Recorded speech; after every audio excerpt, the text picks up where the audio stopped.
ومن آياته أن خلق لكم من أنفسكم أزواجا لتسكنوا إليها وجعل بينكم مودة ورحمة. Assalamualaikum warahmatullahi wabarakatuh. Innal hamdalillah nahmaduhu wa nasta'inuhu wa nastaghfiruh wa na'udzu billahi min shururi anfusina wa sayyiati a'malina.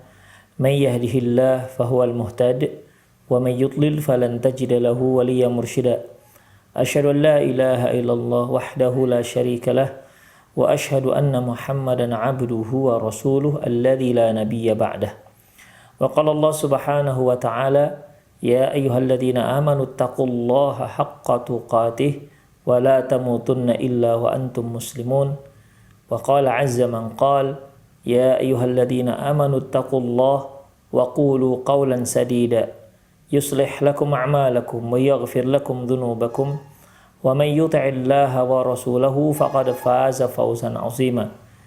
Ya ayyuhan nasu taqu rabbakumul ladzi khalaqakum min nafsin wahidah wa khalaqa minha zawjaha wa batha minhuma rijalan katsiran wa nisaa'a wattaqullaha alladzi tasaaluna bihi wal arham innallaha kana 'alaikum raqiba. Amma ba'd, inna asdaqal hadithi kitabullah wa khairal hadi hadi Muhammad sallallahu alaihi wasallam wa syarral umur muhdatsatuha wa kullu muhdatsatin bid'ah wa kullu bid'atin dhalalah wa kullu dhalalatin finnar. Para pemirsa Rosat TV serta pendengar Radio Medan Mengaji dimanapun Anda berada, kita telah membahas terkait dengan dampak buruk daripada cemburu yang tercela. Kita telah bahas 3 dampaknya, dan yang ketiga kemarin yaitu munculnya keraguan terhadap suami dan akhirnya tajassus, yaitu memata-matai ataupun mencari-cari kesalahan. Kemudian kita juga sudah membahas terkait dengan hadis yang Masya Allah luar biasa, yang isinya merupakan kaedah-kaedah penting dalam membina rumah tangga. Bagaimana cara kita bermuamalah satu dengan yang lainnya. Kemudian ikhwah, qala Abul Aswad libnatihi, berkata Abul Aswad kepada putrinya. Ini di saat dia menikahkan putrinya. Abul Aswad ini namanya Durar bin Amr ad-Dibbi. Di saat dia menikahkan putrinya dan dia memberikan wasiat. Apa wasiatnya? Dia katakan, qala libnatihi, dia berkata kepada putrinya, iyyaka wal ghirah. Iyyaka wal ghirah. Janganlah kamu cemburu. Fa innaha miftahut talaq. Karena sesungguhnya cemburu itu merupakan pembuka jalan menuju perceraian. Ya tentunya ikhwah, yang dimaksud dengan cemburu di sini yaitu cemburu yang berlebihan. Cemburu yang tidak sepatutnya, yang tidak seharusnya. Karena pada dasarnya sebagaimana yang telah kita bahas bahwa cemburu itu pada dasarnya sifat yang memang ada pada diri semua manusia. Apabila dia diletakkan pada porsi yang syar'i, maka cemburu tersebut cemburu yang terpuji, cemburu yang dipuji oleh Allah Subhanahu wa ta'ala. Seperti apabila seorang istri melihat suaminya berjalan dengan wanita yang bukan mahramnya, dia harus cemburu. Mengapa demikian? Karena suaminya telah melanggar syariat Allah Subhanahu wa ta'ala. Dia harus cemburu, dia wajib cemburu. Nggak boleh dia biarkan suaminya begitu saja tanpa dia ingatkan. Demikian. Ya tentunya dengan cara-cara yang disyariatkan juga, ya, bagaimana cara seorang istri menasihati sang suami. Jadi pada intinya cemburu itu tidak ada masalah asalkan dilaksanakan, diaplikasikan, dipraktekkan dengan yang sesuai dengan porsinya. Demikian ikhwah. Ibnu Qayyim pernah mengatakan, innal aslad din al-ghirah.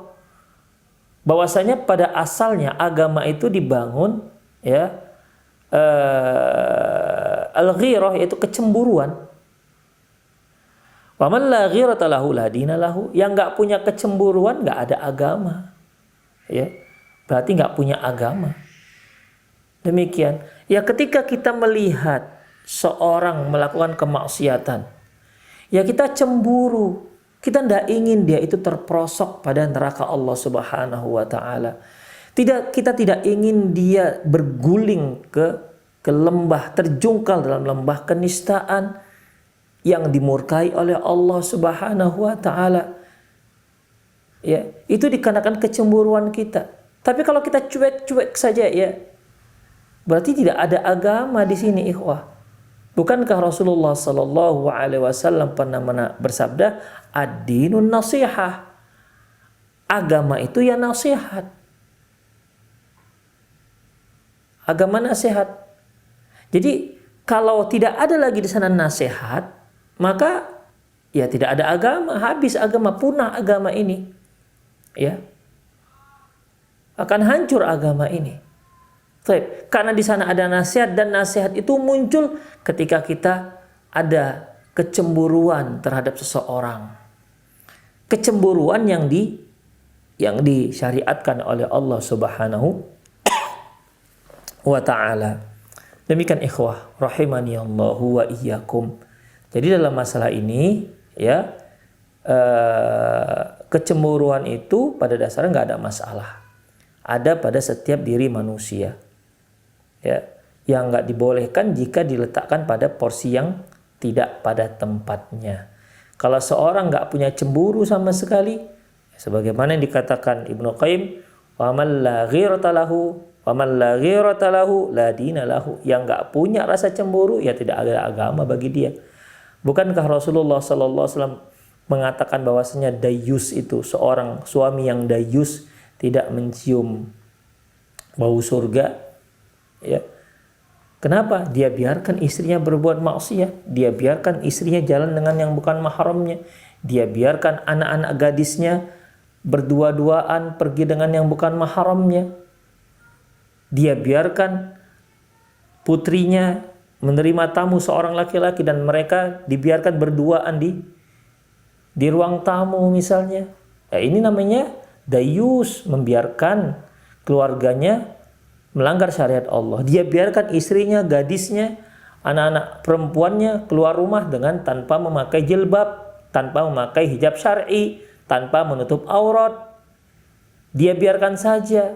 Dan ini namanya dayus, orang tua yang dayus. Gak masuk surga, kata Rasulullah sallallahu alaihi wasallam. Dayus itu gak punya rasa cemburu. Demikian ikhwah.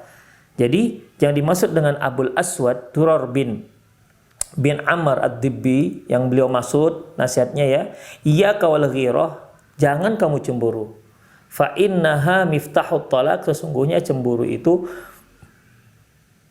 pembuka pintu menuju perceraian. Yang dimaksud ini adalah cemburu yang madzmumah, ya, cemburu yang dicela, yang tidak dibolehkan. Demikian ikhwah. Kemudian beliau juga menasihati wamsiki alaihi al-fudulain, dan jangan lakukan dua hal yang berlebihan. Fudulain yaitu fadlun nikah wa fadlul kalam, yaitu fadlun nikah dalam riwayat yang lain disebutkan dengan fadlul ghulmah. Ghulmah itu syahwat yang berlebihan. Ya, ghulmah itu syahwat yang berlebihan. Jadi melakukan hubungan yang berlebih-lebihan, ikhwah. Ya. Dan fadlul kalam yaitu berbicara fudul. Berbicara fudul ini bicara yang nggak penting, ya, pembicaraan yang nggak penting. Jadi di sini Abul Awsat mengatakan wamsiki alaihi al-fudulain, dan jagalah dirimu terhadap dia, yaitu terhadap suamimu, al-fudulain, yaitu dua hal yang nggak penting. Dua hal yang nggak penting, fudul, yaitu fudul gulmah atau nikah, hubungan intim yang berlebih-lebihan, syahwat yang bergejolak yang berlebihan. Yang kedua, fadlul kalam, yaitu bicara yang berlebih-lebihan, bicara-bicara yang nggak penting. Ikhwah, perlu kita ketahui, dalam Islam segala sesuatu yang nggak penting itu memang nggak diurus dalam Islam. Seorang semakin baik Islamnya, maka dia hanya akan berbicara, dia hanya akan mengurusi hal yang penting-penting saja. Yang nggak penting dia nggak akan urus, yang nggak ada nilainya, Pak, tidak ada nilainya di hari akhirat, tidak ada nilai pahala di sisi Allah, dia nggak akan lakukan. Makanya Rasulullah SAW pernah bersabda, min husni islamil mar'i tarkuhu ma la yahni. Di antara tanda bagusnya agama Islam seseorang, dia meninggalkan yang tak penting bagi dia. Ya. Tak penting bagi dia. Yang tak penting ini ikhwafiddin, ilmuhu la yanfa', jahluhu la yadur. Dia tahu tidak ada manfaatnya, dia tak ketahui tidak juga bermudarat terhadap kehidupannya. Itu yang nggak penting, ikhwah. Nggak penting. Sesuatu yang nggak urusan kita urus. Nggak urusan gini artinya, ikhwah, sesuatu yang emang nggak penting bagi kita. Dan nggak penting juga bagi kaum muslimin. Bukan berarti kita nggak acuh dengan kaum muslimin, ya. Misalnya kita melihat ada tetangga kita yang nggak sholat, lantas kita kan urusan saya itu. Ini nggak begitu maksudnya, ya. Tentang tetangga kita yang nggak sholat, apa kepentingan kita? Kepentingan kita mengajak dia agar sholat. Karena apa?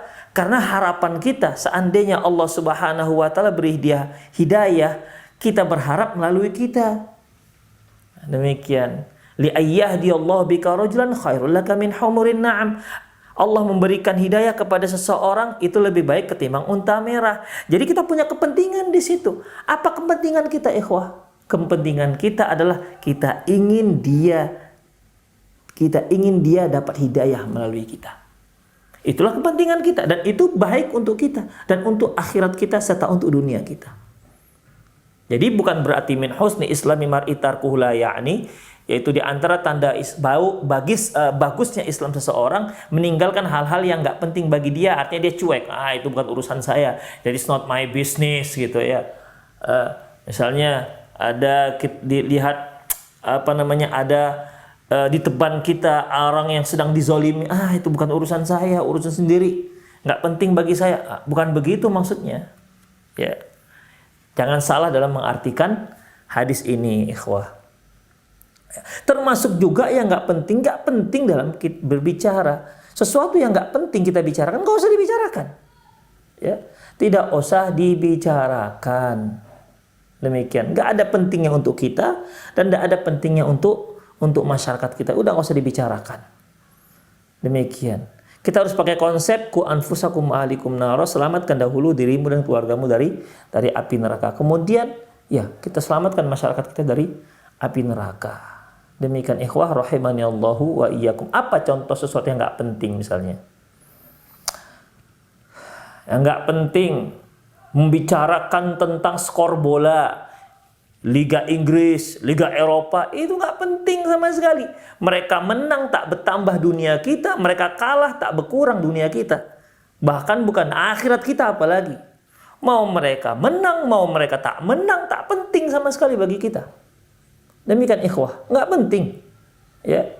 Tim favorit misalnya setan merah, apa setan merah tak setan hijau itu. Kalah apa menang ya, kita pun Masya Allah membicarakannya. Macam pembahasan ilmiah, mau mengambil disertasi misalnya. Nggak penting bagi kita, mau mereka kalah, mau nggak kalah, mau menang, mau sukses, itu urusan mereka. Nggak ada pentingnya bagi kita, nggak menguntungkan kita dan nggak merugikan kita. Demikian. dan tidak menguntungkan kaum muslimin juga. Mereka menang ataupun kalah. Demikian ikhwatiddin. Ya, demikian juga masalah pembicaraan. Kita itu kalau bicara ya kita standarisasi lah pembicaraan kita. Kira-kira ini penting apa enggak kita bicarakan. Itu dia. Kalau nggak penting ya sudah nggak usah dibicarakan. Membicarakan sesuatu yang nggak penting ini disebut dengan fudul kalam. Ya, fudulul kalam yaitu ucapan yang nggak penting. Ucapan yang nggak penting, nggak berbobot. Demikian ikhwah. Apalagi yang namanya pembicaraan. Yang namanya pembicaraan ikhwah. Setiap kalimat yang kita ucapkan keluar dari lisan kita itu mendapat catatan. Ya. Di mana Allah Subhanahu wa taala berfirman, "Ma yalfadhu min qaulin illa ladaihi raqibun atid."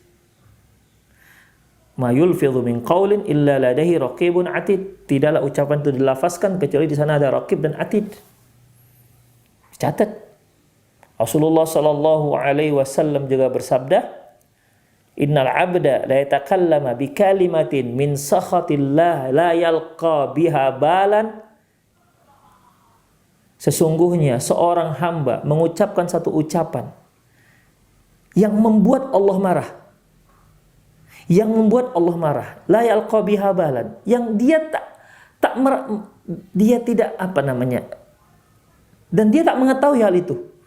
Dia tidak menyangka ataupun dia tak merasa bahwasanya ucapan yang dia ucapkan itu membuat Allah marah. Yahwi biha fi nari jahannam, yang akhirnya membuat dia terperosok ke dalam neraka jahannam. Ya. Kemudian juga ketika Mu'adz bin Jabal bertanya kepada Rasul tentang lisan. Ya. Apa kata Rasulullah sallam? Imsik 'alaika hadhi. Kamu pegang tulisanmu. Rasulullah pegang lisan. Lantas kata Mu'adz bin Jabal radhiyallahu anhu, "A inna la mu'akhidhu bima natakallama bihi?" Ya Rasulullah, apakah kami akan diazab akibat apa yang kami ucapkan? Apa kata Rasulullah sallallahu alaihi wasallam, "Wa hal yakubbun nas ala manakhirihim illa hasaidi alsinatihim?" Loh, bukankah banyak orang yang terperosok ke dalam neraka jahanam, tersungkur di wajahnya, masuk ke dalam neraka jahanam, itu dikarenakan ulah lisannya? Makanya ikhwafiddin, hati-hati dengan yang namanya fudul kalam yang nggak penting. Intinya gini aja, kalau kita sebagai seorang mukmin, man kana yu'minu billahi wal yaumil akhir falyaqul khairan aw liyasmut. Barang siapa yang beriman terhadap Allah dan hari akhirat, dia ucapkan yang baik atau dia diam. Ucapkan yang baik atau dia diam. Kalaupun dia mau bicara ini, dia nggak tahu ini baik apa buruk ya, nggak tahu dia, mendingan diam aja. Pastikan ketika kita berbicara, kita pastikan apa yang kita bicarakan itu baik. Kalau kita blank ataupun kita nggak tahu ini baik atau buruk, mendingan diam. Falyaskut au falyasmut, diam itu lebih baik ikhwah. Karena ketika kita sudah berbicara, maka itu akan dihisab. Demikian ya. Jadi inilah nasihat kedua yang diberikan oleh Abul Aswad kepada putrinya, yaitu fadlun nikah atau hulmah dan fadlul kalam. Kemudian ikhwah, selanjutnya wakuni kamakil, jadilah engkau wahai Ananda putriku sebagaimana yang dikatakan, khudhil afwa minni tastadimi mawaddati. Terimalah maaf dariku, maka kecintaanku maka akan langgenglah kecintaanku kepadamu. Wala tantiqi min surati hina aghdabu. Janganlah engkau bicara di rumahku di saat aku sedang marah. Jangan jawab ketika suami sedang marah, jangan dijawab. Suami marah apalagi dia juga dijawab, dilawan, maka tidak dibolehkan. Ya, jadi bagi para istri ketika suaminya marah nggak usah dijawab. Ya. Walaupun anti tahu bahwasanya apa yang dikatakan suami itu salah misalnya. Ya, jangan jawab ketika dia marah. Karena bagaimanapun pasti anti yang kalah. Berapa banyak para suami ikhwah ketika dia kepergok, ketahuan melakukan kemaksiatan, ya. Kemudian dia malah marah-marah dengan para istri, dengan sang istri. Seolah dia yang betul. Pada saat itu istri jangan lawan, biarkan aja. Udah dengar aja. Ya. Dan ini sering terjadi, ikhwah. Jadi dia untuk menutupi kesalahan dia, akhirnya dia balik marah. Demikian, ya. Misalnya ini, sang istri memergoki itu memergoki sang suami rupanya jalan dengan perempuan lain. Udah nampak, si istri nampak. Kemudian di rumah si istri tanya, "Bang, itu siapa? Abang kok jalan begini-begini?" Marah, "Kamu mau matai-matai saya ya? Kamu memang gak percaya dengan abang ya?" Oh begitu, marah-marah. Seolah-olah kok jadi istri yang salah, kok suami yang betul. Makanya dalam kondisi seperti itu jangan dijawab para istri ya. Para ibu, para istri jangan dijawab. Kalau nggak lumat. Namanya juga suami, dia pemimpin rumah tangga. Ya, ketika dia didikte dia harus salah, dia nggak mau. Dia punya kuasa. Demikian. Ya, banyak para ibu akhirnya bingung. Ini sebenarnya kok jadi saya yang salah ya? Padahal itu kesalahan suami, kok jadi saya yang salah? Ya itu dia. Makanya nggak usah dijawab. Ya, ketika suami marah dengarkan aja. Nanti ketika hatinya sudah tenang, ya, kondisinya lapang, coba bicara dengan baik, ajak diskusi. Yakin saya suami mengakui kesalahannya. Begitu. Mengapa yang terjadi pertengkaran di rumah tangga? Karena saling jawab menjawab, jawab. Akhirnya bertengkar. Coba dijawab. Coba yang satu bicara, yang satu diam aja. Ada pertengkaran? Tidak ada pertengkaran. Suami teriak, dijawab istri dengan teriakan lebih kuat, dijawab lagi dengan lebih kuat lagi teriakannya. Akhirnya teriak-teriakan. Padahal jarak mereka hanya 1 meter atau 2 meter. Kok bisa teriak-teriak? Bicara biasa kan didengar. Kenapa harus teriak-teriak? Begitu, karena sudah marah ikhwah, nggak terkontrol lagi. Makanya para istri nggak usah dijawab. Ya, nggak usah jawab. Ketika suami marah nggak usah dijawab-jawab, nggak usah. Ya, nanti kalau memang anti merasa betul, benar, tunggu pada waktu yang tepat, ajak diskusi. Bang, begitu. Diskusi insya Allah. Ya, dia akan mengakui hal itu. Itulah ikhwah rahimanallah wa iyyakum. Sekali lagi, tidak usah dijawab ketika suami marah. Dengar aja. Ya, dengar aja, insya Allah tidak akan terjadi pertengkaran. Karena pertengkaran itu akan terjadi jika terjadi jawab-menjawab antar suami dan istri. Wafil Aghani, dalam kitab Aghani, anhu, masih dari Abul Aswad, Durar bin Amr ad-Dibbi, rahimahullah, annahu qala li binatihi lailatal bina. Bahwasanya dia berkata kepada putrinya pada malam dia satu rumah dengan suaminya. Ai bunayya. Dia manggil ai bunayya, wahai ananda. An-nisa kunna biwasiyatiki wa ta'dibiki ahaqqu minni. Walakin la budda mimma la budda minhu. Sebenarnya kaum wanita itu lebih berhak, lebih utama menasehatimu dan mengajarkanmu adab daripada aku. Tetapi aku sebagai seorang ayah tetap harus aku menyampaikannya. Itu ikhwah. Kemudian, ya bunayya, wahai ananda. Inna atyabut tib al-ma. Sesungguhnya parfum yang terbaik adalah air. Dalam riwayat yang lain ikhwah, yang dimaksud dengan air di sini yaitu wudu. Dalam riwayat yang lain Abul Aswad menasihati ya dengan bentuk yang mirip. Dia katakan, alaika bitib. Hendaklah kamu memakai parfum, memakai wangi-wangian. Wa atyabul tib isbagul wudu. Dan parfum, wangi-wangian yang terbaik adalah menyempurnakan wudu. Jadi yang dimaksud dengan Abul Aswad di sini, inna atyaba tib alma, sebaik-baik wangi-wangian adalah air, maksudnya adalah isbaghul wudu, menyempurnakan wudu. Seorang ketika dia menyempurnakan wudu, otomatis dia akan selalu bersih, ikhwah.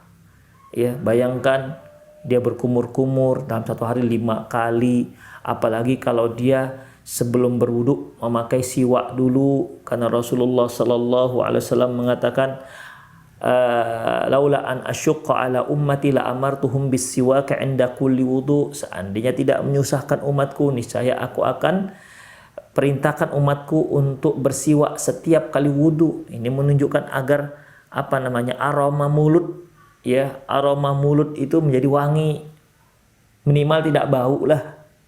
Demikian. Wajah dibasuh 5 kali. 5 kali sehari kali 3 berarti 15 kali dibasuh, karena sekali wudhu 3 kali.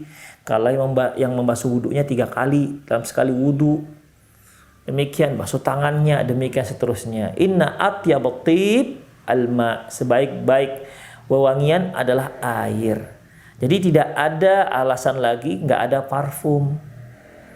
Ya, tidak ada lagi alasan nggak ada parfum. Kalaupun dia tak wangi, minimal tidak bau, tidak mengeluarkan aroma bau.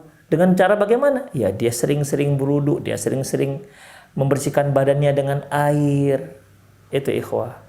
Ya, yang membuat bau ini kan bau badan, bau ketiak, yang nggak dibersihkan, akhirnya asam jadinya. Itulah dia. Coba sering-sering dibersihkan pakai air, insya Allah dia akan tidak mengeluarkan bau apapun. Wa ahsanul hasani ad-duhun. Sebaik-baik keindahan adalah ad-duhun, yaitu berminyak. Jadi rambut diminyakin. Demikian. Kalau di sana itu ada perawatan itu dengan cara meminyaki tubuh. Ya kalau kita sekarang lulur lah ya, dilulur begitu. Ad-duhun, dulu pakai duhun, yaitu minyak. Wa ahlal halawah al-kuhl, dan seindah-indah penampilan yaitu al-kuhl, yaitu dengan memakai celak. Bukan celak yang di alis, tapi celak yang di mata. Makanya bagi seorang akhwat disunahkan pakai celak. Ya, disunahkan memakai celak. Bahkan boleh dia memakai celak keluar rumah. Boleh.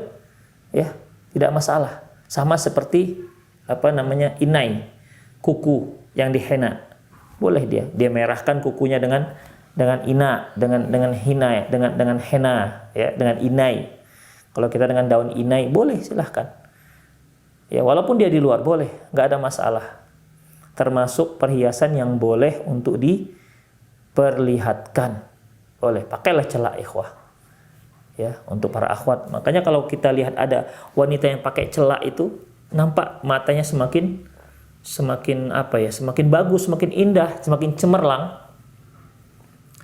Demikian ikhwah. Apalagi kalau dia pakai celak ithmit. Ini disunahkan celak pakai batu ithmit. Rasulullah sallallahu alaihi wasallam mengatakan bahwasanya dengan pakai celak ithmit, fa innahu yajullul basar. Ya. Yajullul basar artinya menerangkan mata. Ya. Menerangkan mata. Jadi bagus memakai celak. Wa ahlal halawah al-kuhl, sebaik-baik seindah-indah kecantikan yaitu dengan memakai celak. Ya bunayya, wahai ananda, la tuksiri mubasyarah zaujaki fayumillaki. Janganlah kamu terlalu banyak lakukan mubasyarah, bercumbu, terlalu banyak hubungan intim dengan suamimu, ya. Fayumillaki, akhirnya dia akan jemu dengan kamu. Wala tubaidi anhu, dan jangan juga kamu menjauhkan diri darinya. Fayajuffuki wa ta'li wa ya'tali alaiki, maka dia akan mencuekimu dan meremehkanmu. Jadi seorang istri itu janganlah pula dia minta terus dengan suaminya, lakukan hubungan terus siang, pagi, sore terus begitu, ya. Jadi memiliki syahwat yang terlalu panas gitu dia, ya. Itu akan membuat suami bosan nanti jadinya. Dan juga jangan dia seperti jauhi suaminya begitu.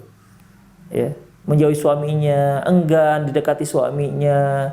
Kalau diajak hubungan dia juga antara iya dan tidak begitu. Akhirnya ya suami jadi cuek dengan dia. Wa ya'tali. Ya'tali ini artinya dia pun akan meremehkan. Ya'tali artinya i'tala itu irtafa, dia terangkat. Artinya dia terangkat, istrinya enggak, artinya dia remehkan istrinya. Kemudian wakuni kama qalat li ummiki. Jadilah engkau sebagaimana yang dikatakan oleh ibumu. Khudhil afwa minni tastadimi mawaddati wa la tantiqi fi surati hina aghdabu. Ya. Terimalah kemaafan dariku, maka kecintaanku akan langgeng padamu, dan janganlah engkau bicara di rumahku ketika aku sedang marah. Ini sudah dibahas pada yang lalu, berulang ya. Qultu, aku berkata, maksudnya penulis ini, yaitu Syekh Badr bin Ali Al-Utaibi. Qultu, summa yajdaru tanbih. Kemudian di sini juga perlu menjadi catatan dan peringatan. Annal mahabbata adrabun wa anwa. Sesungguhnya kecintaan itu ada banyak macamnya. Falaisa kullu hubbin yakunu li zaujatin min zaujiha. Tidak semua kecintaan itu didapati oleh istri dari suaminya.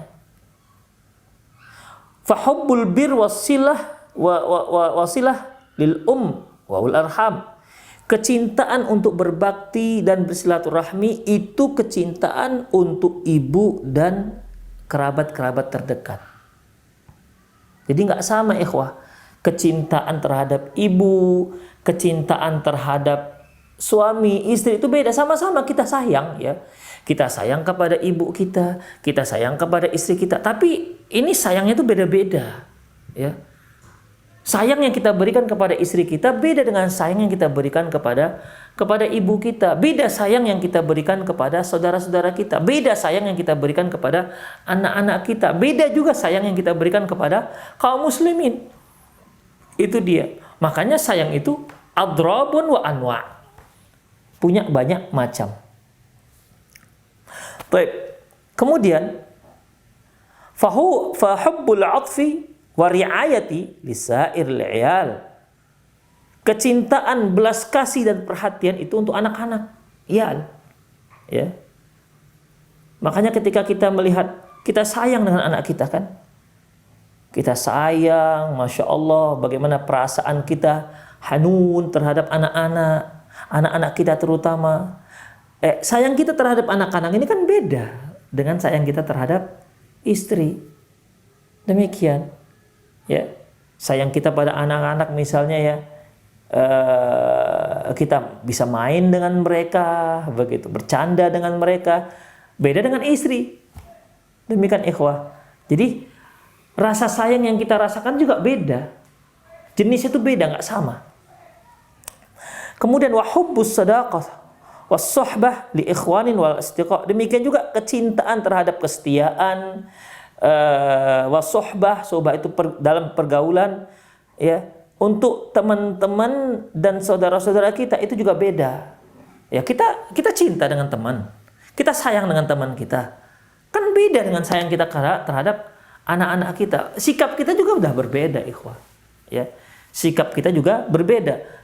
Sikap sayang kita, penampakan sayang kita terhadap teman kita dengan anak kita juga beda, nggak sama. Walaupun sama-sama bahasanya sayang, sama-sama bahasanya cinta. Kemudian wahubbul ulfah wal mawaddah, wahubbul ulfati wal mawaddati huwa nasibuki min hubbiz zauj. Adapun kecintaan yang terkait dengan ulfah, kedekatan. Ulfah itu apa ya? Penyatuan dua hati, itu dia. Ulfah, kedekatan. Kemudian wal mawaddah, kasih sayang. Inilah cinta suami yang menjadi bahagianmu. Itu dia. Jadi bukan cinta suami terhadap emaknya dia harus berikan juga kepada kamu, beda. Ya. Beda. Makanya ikhwah rahimanallahu wa iyyakum, ya. Istri harus paham tentang ini. Ini maksudnya supaya bisa tidak supaya istri itu bisa paham dan tidak menimbulkan kecemburuan yang melampaui batas, tidak menimbulkan kecemburuan yang nggak layak, yang madzmumah, yang tercela. Makanya kata penulis, fala takhtaliti baina anwa'il mahabbati fatadkhuli fi tariqin ghairu tariqiki. Jangan kamu campur adukkan, wahai para istri, jangan kamu campur adukkan semua jenis kecintaan ini.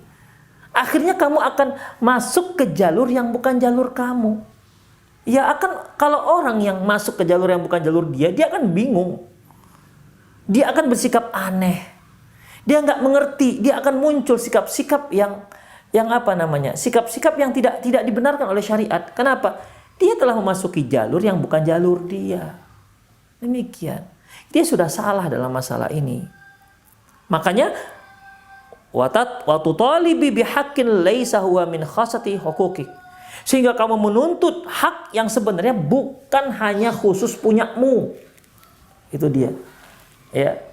Dia menuntut hak yang sebenarnya hak itu bukan hanya punya si istri, tapi juga milik yang lain-lainnya. Saya berikan contoh. Seorang suami, ya. Seorang suami mencintai istrinya, mencintai ibunya dan orang tuanya, mencintai anak-anaknya, mencintai kerabatnya, mencintai kawan-kawan terdekatnya, mencintai masyarakatnya, ikhwah. Apalagi kalau dia tokoh masyarakat, dia sayang dengan masyarakatnya, ya. Kecintaan ini, ikhwah, itu berbeda-beda posisinya, ya. Berbeda-beda posisinya. Seorang istri nggak boleh dia menuntut kecintaan yang sebenarnya bukan hak dia. Ya, misalnya ketika seorang ibu meminta bantuan anak laki-lakinya,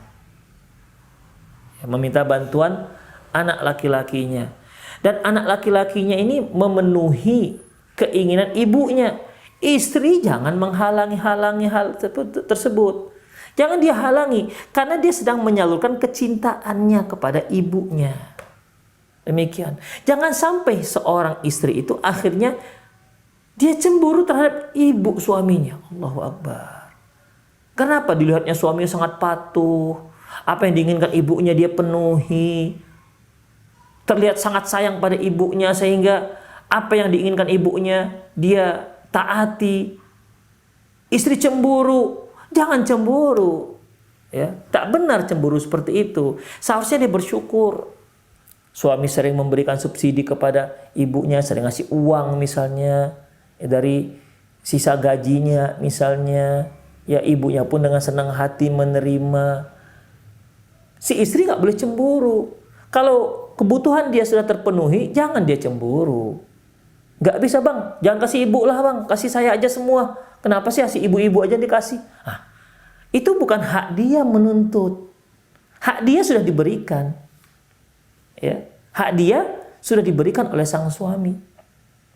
Makanya kan sering kita dengar percecokan gara-gara suami selalu bantu ibunya atau keluarganya atau ayah bundanya. Kata si istri, bang, kenapa sih yang asih ayah ibu abang saja yang dibantu-bantu? Kenapa sih ayah dan ibu saya nggak dibantu, nggak pernah dikasih duit? Selalu abang ngasih duit orang tua abang, ayahku nggak pernah dikasih. Ini kan keliru. Dia menuntut sesuatu yang bukan hak dia untuk dia tuntut. Dan ikan ikhwah, ya, menuntut sesuatu yang bukan hak dia untuk dia tuntut. Akhirnya kecemburuan yang menimbulkan tuntutan tersebut menjadi salah kaprah. Demikian. Kecemburuan ini yang akhirnya nanti bisa akhirnya menuju pada membuka pintu perceraian. Salah kaprah. Demikian. Itu haknya, hak cinta ini hak diberikan kepada kedua orang tua. Demikian. Apalagi seorang suami yang memiliki istri lebih daripada satu. Nggak bisa si istri ingin mengkup semua kecintaan tersebut untuk dirinya, yang lain tidak usah. Tidak bisa. Masing-masing istri punya hak mendapatkan kecintaan walaupun nggak bisa sama ya.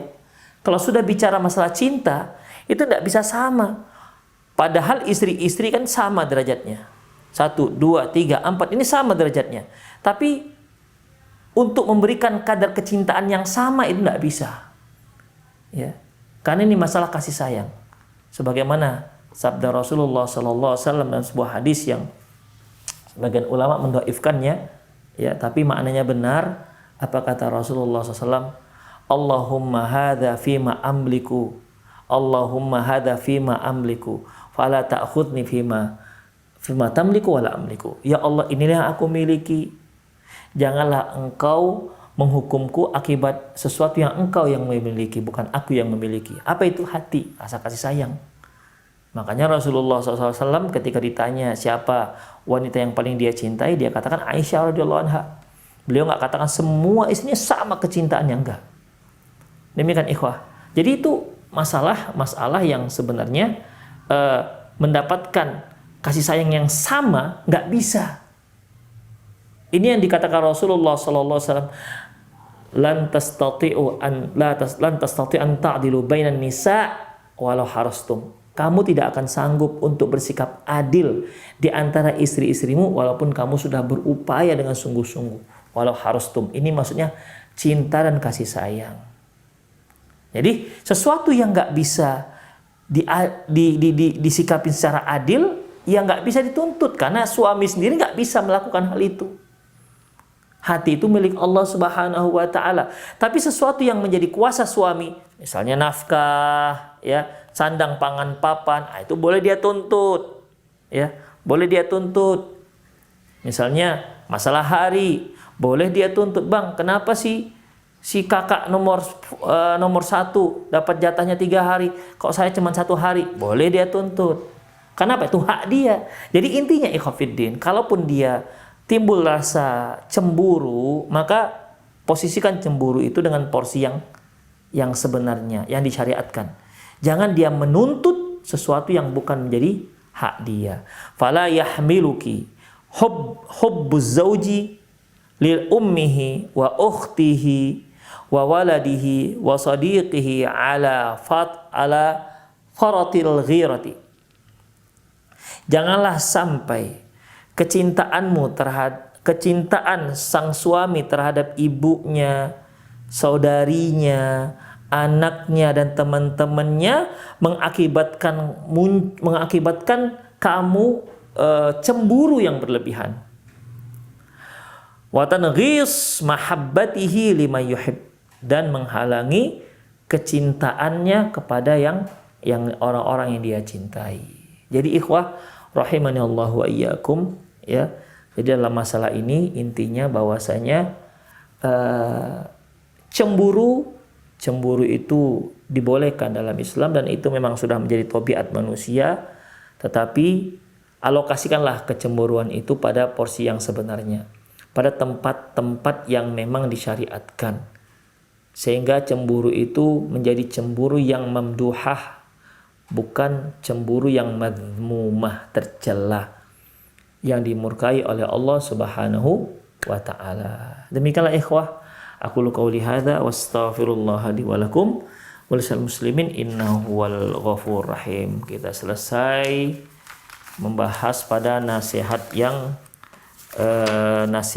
ke-13 insyaallah. Besok kita masuk pada nasihat yang ke-14 insyaallah. Demikian. Bagi para ikhwah yang ingin bertanya, silahkan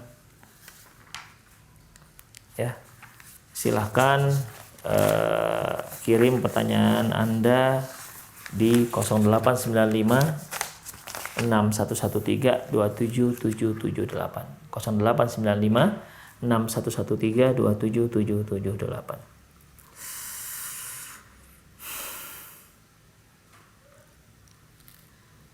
Assalamualaikum Ustadz, kalau kita berwudu untuk membasuh air ke anggota wudu, bolehkah tangan kita langsung kita cidukkan ke air lalu kita ratakan terima kasih. Waalaikumsalam warahmatullahi wabarakatuh. Dibolehkan. Ya, dibolehkan. Karena pada zaman Rasulullah Shallallahu Alaihi Wasallam juga beliau itu menciduk air, ya, menciduk air.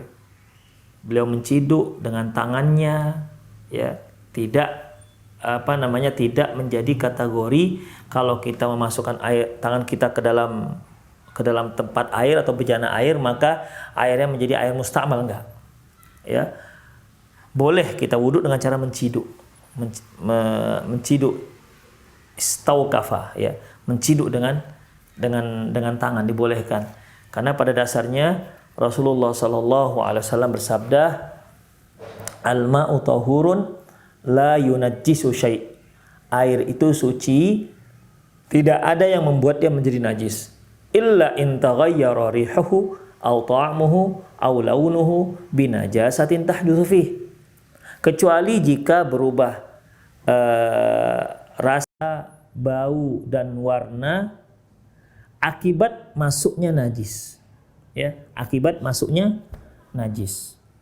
Jadi kalau dia masuk najis, berubah rasa atau warna atau bau, maka air tersebut dikatakan air yang najis, maka tidak boleh digunakan untuk berwudu. Ya. Kecuali ikhwah kalau baru bangun tidur. Rasulullah Shallallahu Alaihi Wasallam bersabda, "Idza stayqadha ahadukum fala yaghmis yadahu fil ina hatta yaghsilha thalathan." Apabila salah seorang kalian bangun dari tidurnya, jangan dia celupkan tangannya ke dalam bejana hatta yaghsilha thalathan, sampai dia basuh dulu di luar 3 kali. Itu dia. Ya, jadi intinya boleh, silahkan ciduk, tidak ada masalah. Karena tangan kita itu tidak ada najisnya. Demikian, boleh langsung ciduk. Misalnya kita ambil pakai gayung misalnya, ya, kita ciduk di gayung, silakan, tidak ada masalah. Ya, tidak menjadi air itu tidak berubah menjadi air mustakmal. Ya, tidak berubah menjadi air mustakmal. Demikian. Atau air, kalau bahasa mustakmal tuh air yang suci tapi tak mensucikan. Ya. Air yang suci tapi tak mensucikan, tidak. Tetap dia suci dan mensucikan. Air yang suci yang tidak mensucikan itu, ini air-air yang sebenarnya sudah tidak lagi dikatakan air. Tidak dikatakan air, seperti air kelapa, air teh, yang sebenarnya itu tidak dikatakan air dalam istilah Arab.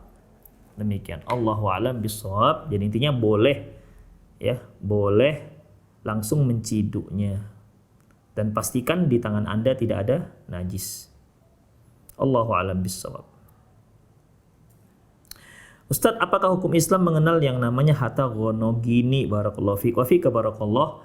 Dalam Islam tidak ada yang namanya harta gonogini, walaupun dalam hukum kompilasi, ya, kompilasi Islam ada yang disebut harta gonogini, tapi tidak ada yang namanya harta gonogini. Harta perempuan, harta istri, harta suami. Rumah yang dibeli suami dengan hartanya, maka itu harta suami, bukan harta istri. Apabila si istri membeli rumah, ya, atau dia dapat warisan rumah dari orang tuanya, kemudian disitulah mereka tinggal dengan suaminya, kemudian meninggal istri, enggak harta suami, itu harta istri. Demikian, ya. Jadi pada dasarnya harta pribadi istri, harta pribadi istri, harta pribadi suami, harta pribadi suami. Meninggal salah seorang mereka tidak ada digonoginikan, tetap yang dibagi-bagi sebagai harta warisan ya milik si suami, bukan milik si istri yang dibagi-bagikan. Demikian ikhwafiddin. Jadi sebenarnya tidak ada dalam Islam harta gonogini, kecuali jika memang suami dan istri sama-sama bekerja, mereka membangun rumah bersama dari uang hasil kerja istri dan uang hasil kerja suami. Tidak ada ternyata pembatasannya, ya, tidak ada perhitungannya berapa-berapa. Maka ketika salah seorang mereka meninggal, mau tidak mau hakim akan memutuskan setengah milik suami, setengah milik istri yang akan dibagi. Setengah milik suami, setengah lagi milik istri. Kalau suami yang meninggal, maka setengah milik suami itu yang dibagi-bagikan, setengah lagi punya istri. Kalau istri yang meninggal, maka setengah yang milik istri dibagi-bagikan sebagai sebagai harta warisan. Demikian ikhwatiddin, ya.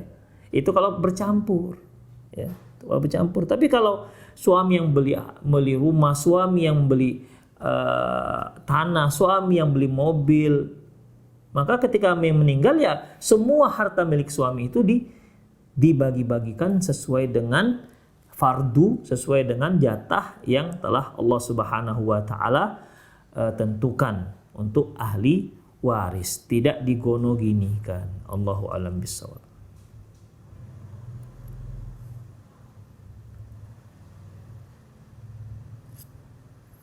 Assalamualaikum warahmatullahi wabarakatuh. Ustaz, apakah memajang foto keluarga atau foto-foto anak masuk ke dalam hadis malaikat rahmat tidak akan masuk ke rumah yang terdapat gambar bernyawa? Syukran jazakallahu khairan Ustaz. Ikhwah, kalau kita lihat dari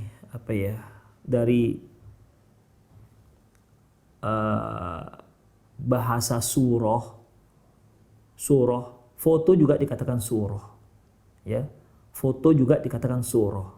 Hanya saja gambar yang memang dilarang oleh syariat dalam hadis itu yudahi, dia yang menandingi ciptaan Allah Subhanahu wa taala. Sementara foto itu bukan lukisan. Dia adalah bayangan dari makhluk hidup yang mampu diabadikan. Demikian. Seperti kalau kita melihat di cermin, yang kita lihat di cermin itu bukan gambar yang terlarang. Atau kita lihat wajah kita di air, apa yang ada di air itu bukan gambar yang terlarang. Karena itu merupakan bayangan kita. Memang bayangan makhluk Allah, tidak sebagai tandingan makhluk Allah Subhanahu wa taala. Hanya saja dengan teknologi bayangan tersebut bisa diabadikan. Demikian ikhwah. Ya, bisa diabadikan. Namun ikhwah, memang para ulama berbeda pendapat dalam masalah ini.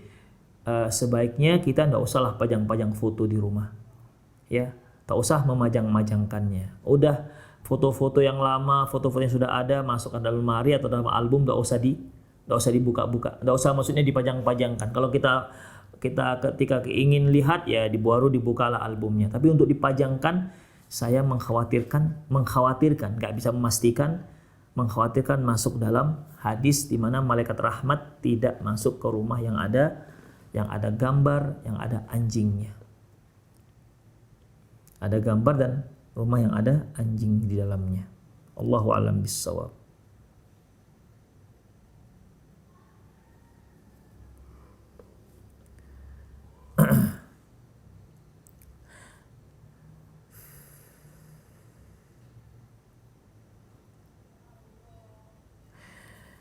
Bismillah, assalamualaikum warahmatullahi wabarakatuh. Waalaikumsalam warahmatullahi wabarakatuh. Semoga Ustadz, keluarga dan tim selalu dalam keadaan sehat. Amin ya Allah. Saya mau bertanya Ustadz, bagaimana cara menyikapi suami yang suka salah sangka? Terkadang ketika saya ngomong dan mengingatkan, yang saya rasa sudah dengan kata-kata yang baik dan sopan, tetap suami merasa saya tidak sopan. Dan suami selalu membalas dengan kata-kata kasar. Sedangkan kalau orang lain yang ngomong, suami menerima dengan baik dan ringan-ringan saja. Bagaimana cara menyikapinya Ustadz? Jazakallahu khairan. Ibu yang bertanya, barakallahu fiki. Semoga Allah Subhanahu wa taala memberkati ibu dan memberi jalan keluar setiap masalah yang ada ibu temui dalam rumah tangga ibu. Dalam masalah ini ya, coba ibu bertanya kepada suami, sebaiknya bagaimana cara mengingatkan dia di saat dia bersalah. Tanyakan di mana tak sopannya. Itu dia. Tanyakan di mana tidak sopannya. Terkadang ikhwah, kita tidak merasa kalau ucapan kita itu nggak sopan. Terkadang kita juga merasa dengan teman kita ketika bicara, mana ini nggak sopan ngomongnya dengan saya, ya. Tapi kita tahu sepertinya dia tidak merasa kalau dia waktu itu mengeluarkan kata yang nggak sopan. Bisa seperti itu. Dia nggak merasa. Kita merasa, masya Allah sudah sopan. Itu dia. Kita nggak tahu di mana tak sopannya. Makanya dalam masalah ini, tanyakan kepada suami ibu di mana tak sopannya. Nah, berusaha dibaikkan, diperbaiki. Kalau terkadang karena kita bicara, ikhwah, kita bisa merasa ucapan kita itu sopan. Padahal orang lain merasa nggak sopan. Demikian. Kita merasa biasa-biasa saja. Orang lain merasa ya nggak biasa. Sehingga ketika kita mengingatkan, barulah kita merasa, oh rupanya selama ini saya bicara nggak sopan. Itu dia. Dan itu sering, ikhwah fiddin, sering. Ya.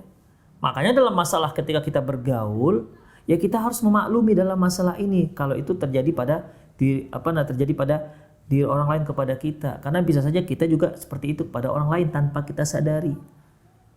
Bukankah Allah mengatakan waja'alna ba'dakum ba'dan fitnatan atasbirun?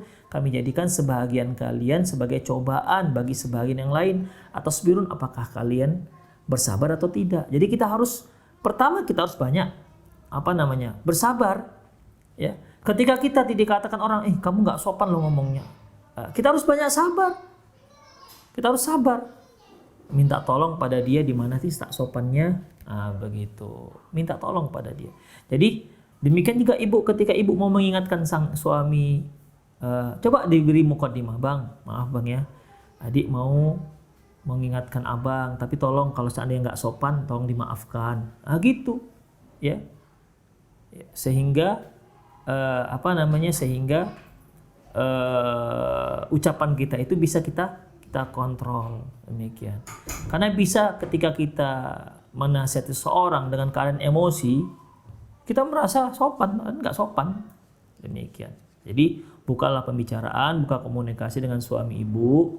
Ketika ibu mau mengingatkan sesuatu, ya, mau menasihati suami ibu, coba kasih muqaddimah, berikan muqaddimah, bang, afwan, kalau seandainya ini nggak sopan, tolong nanti diingatkan, demikian. Baru utarakan apa peringatan atau apa nasihat yang akan diberikan kepada sang suami. Jadi suami pun bisa lebih tenang menerimanya.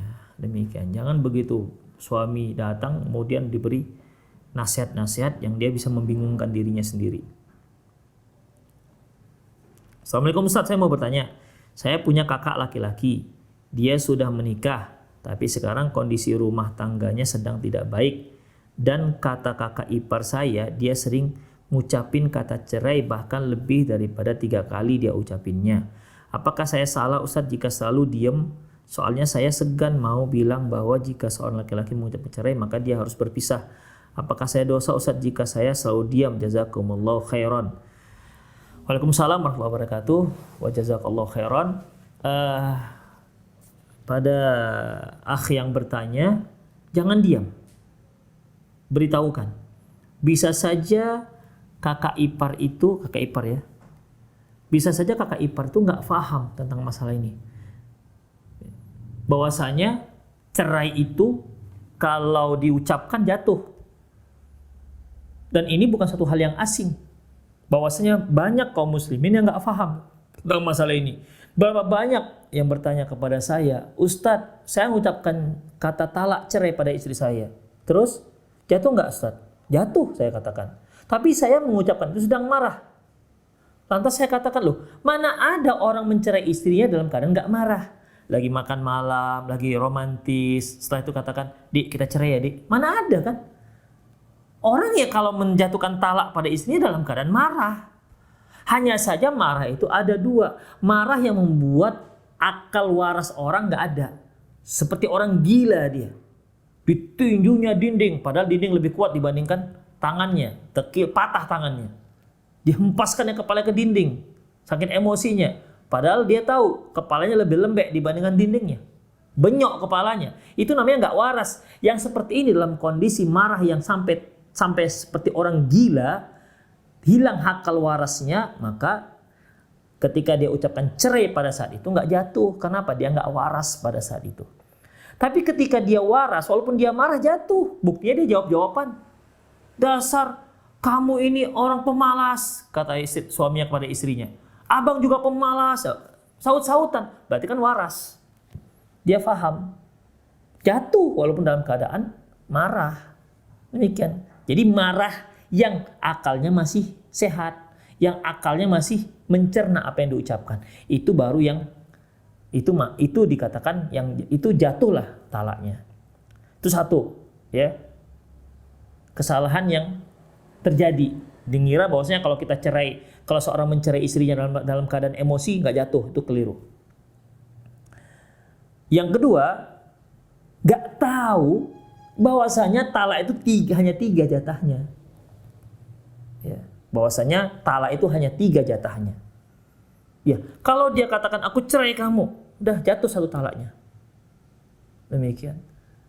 Yang keempat, ya, dan memang ini ada khilafiyah dengan para ulama bahwasanya apabila seorang suami mengatakan ku talak kamu 3 talak, maka sebenarnya yang jatuh hanya 1. Ya. Karena talak itu adalah memutus sesuatu yang sudah tersambung. Nikah nih, nikah akad pernikahan. Mau diputus, maka talak, putuslah dia. Ya. Makanya nggak sah kalau orang mentalak sementara dia belum nikah. Masih pacaran, ku talak kau dek ya, talak 1. Ya nggak laku. Orang belum nikah, sambung dulu baru talak. Jatuh talak 1. Setelah jatuh talak 1 nyambung dulu. Rujuk dulu nyambung, baru kemudian talak 2 jatuh. Ya, tapi jadi kalau dikatakan ku talak kamu 3 talak, nggak bisa, karena setelah dia putus nyambung dulu baru bisa putus lagi. Demikian. Jadi antum harus kasih tahu tuh abang ipar pelan-pelan, bang nggak boleh begini. Karena apa?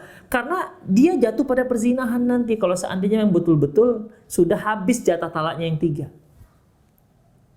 Demikian ikhwah. Jadi diberitahu. Masalah dia terima nggak terima, ya sudah itu nomor 2. Yang penting dikasih tahu ikhwah. Ya, dikasih tahu bahwasanya talak itu begini aturannya. Assalamualaikum Ustadz, saya pernah di waktu sholat saya lupa sudah membaca surah Al-Fatihah ataukah belum ya Ustadz? Bagaimana ya Ustadz?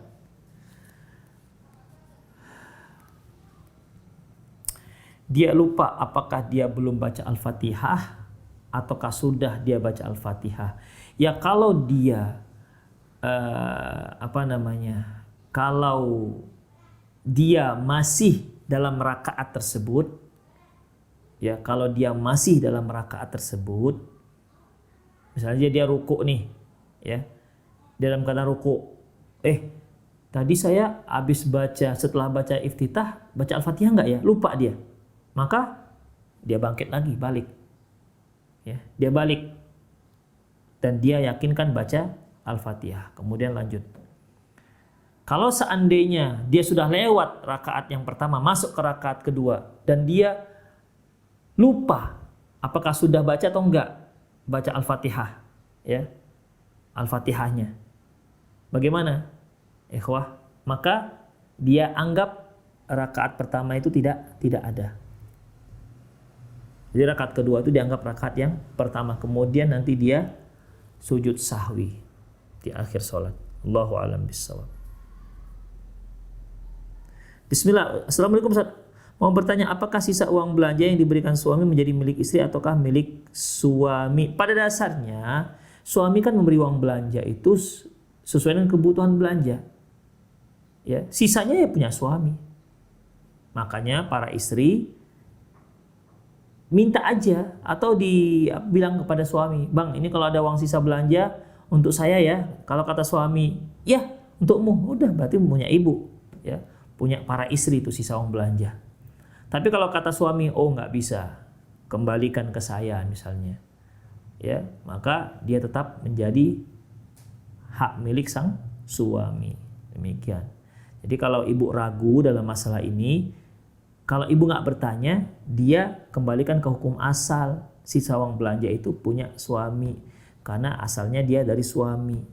Suami memberikan untuk kebutuhan dapur dan kebutuhan rumah tangga. Bersisa, itu punya suami. Demikian. Nah, kalau ibu ingin bertanya, meyakinkan diri, atau ingin meyakinkan bahwasanya kalau bisa sisa tersebut untuk ibu, tanyakan dan minta.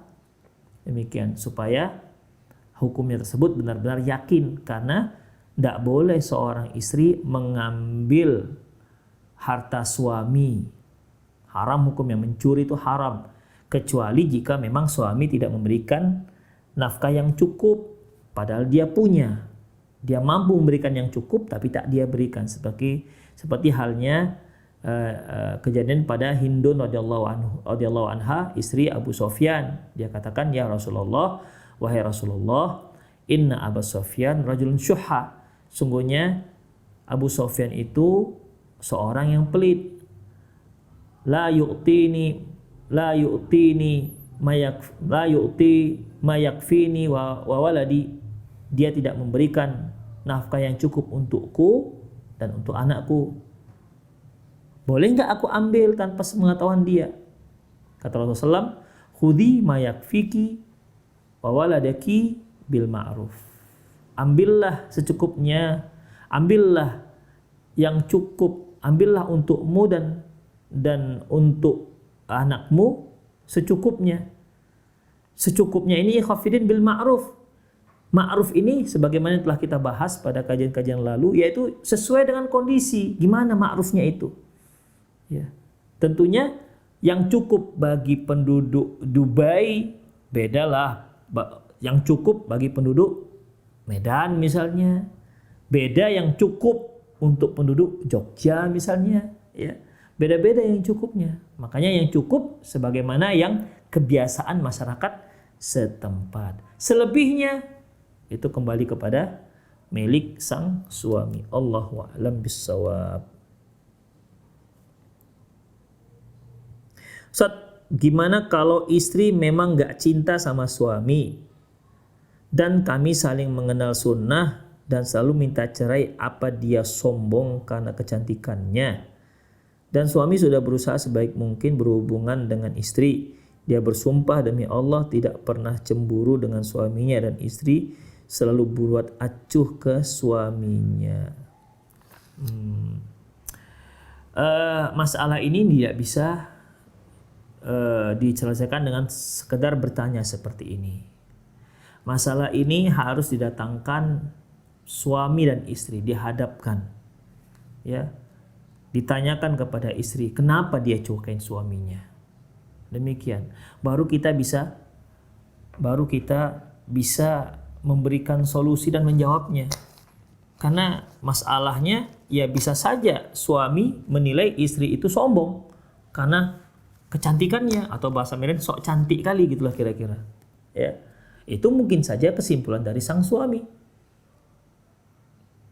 Mungkin istri punya alasan mengapa dia cuekin suaminya begitu, ya. Memang pada dasarnya nggak boleh suami cuekin istri, tapi kita kan ingin menyelesaikan masalah agar suami bisa memperbaiki apa yang salah darinya dan istri juga bisa memperbaiki apa yang salah darinya. Jadi kalau pertanyaan seperti ini sulit kita menjawabnya sampai kita tahu mengapa sang istri mencuekin suami. Demikian. Mengapa dia cuekin? Ada nggak masalahnya? Demikian ikhwatiddin, ya. Jadi hendaklah ada orang ketiga yang bijaksana menyelesaikan masalah mereka. Allahu a'lam bishawab. Assalamualaikum Ustaz, bagaimana hukumnya istri pertama meminta suaminya menceraikan istri kedua padahal dahulu istri pertama melamar agar istri kedua suaminya. Ikhwah, yang lalu telah kita bahas, ya. Yang lalu telah kita bahas bahwasanya tidak boleh, ya. Tidak boleh seorang istri meminta suaminya untuk mencerai istrinya. Rasulullah SAW bersabda, la yahillu limratin antas ala talaq ukhtiha litastafrigha safhataha wa litangkih fa inna malaha ma qaddara laha. Tidak halal bagi seorang wanita meminta agar suaminya mentalak istrinya. Tidak boleh, tidak halal bagi seorang wanita agar seorang laki-laki mentalak istrinya, agar semua nafkah jatuh kepada si wanita tersebut. Walitangkih, hendaklah dia, ya kalau menikah nikah aja, ya. Fa innama laha ma qaddara laha. Sungguhnya hak dia sebagaimana yang sudah menjadi hak dia. Maksudnya begini, ikhwatiddin. Ada seorang laki-laki yang beristri. Kemudian laki-laki ini punya hubungan dengan perempuan lain dan ingin menikahinya dia. Kemudian kata si calon yang akan dinikahi oleh si laki-laki yang sudah beristri ini, kata si perempuan ini, saya mau nerima lamaran abang, tapi syaratnya abang ceraikan dulu istri abang. Ini nggak dibolehkan, ya, nggak dibolehkan. Ya, seorang suami nggak boleh memenuhi permintaan wanita seperti ini. Aku mau menerima lamaran abang, syaratnya abang ceraikan istri abang. Itu nggak dibolehkan, haram hukum. La yahillu artinya nggak halal. Atau ikhwah dalam riwayat yang lain, antas almar atau tolak ukhtiha litaktafi'a fi sahfatiha. Tidak boleh seorang wanita meminta suaminya menceraikan istrinya yang lain. Itu dia. Kalau tadi kan wanita yang meminta cerai, meminta agar si laki-laki menceraikan istrinya, yaitu wanita yang belum menjadi istri. Ini wanita yang sudah menjadi istri minta agar si suami menceraikan istrinya yang lain. Ini nggak dibolehkan, haram hukumnya. Ya, haram hukumnya. Demikian ikhwatiddin. Rahimani Allahu wa iyyakum. Jadi permintaan seperti ini, permintaan la yahil, kata Rasulullah. La yahillu, tidak halal. Kalau tidak halal berarti haram.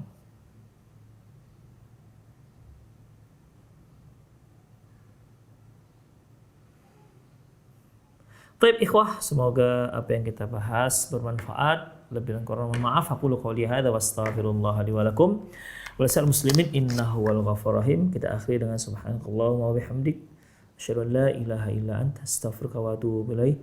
Wa sallallahu ala nabiyyina Muhammad wa ala alihi wa ashabihi ajma'in. Wa akhir da'wana alhamdulillahirabbil alamin. Assalamualaikum warahmatullahi wabarakatuh.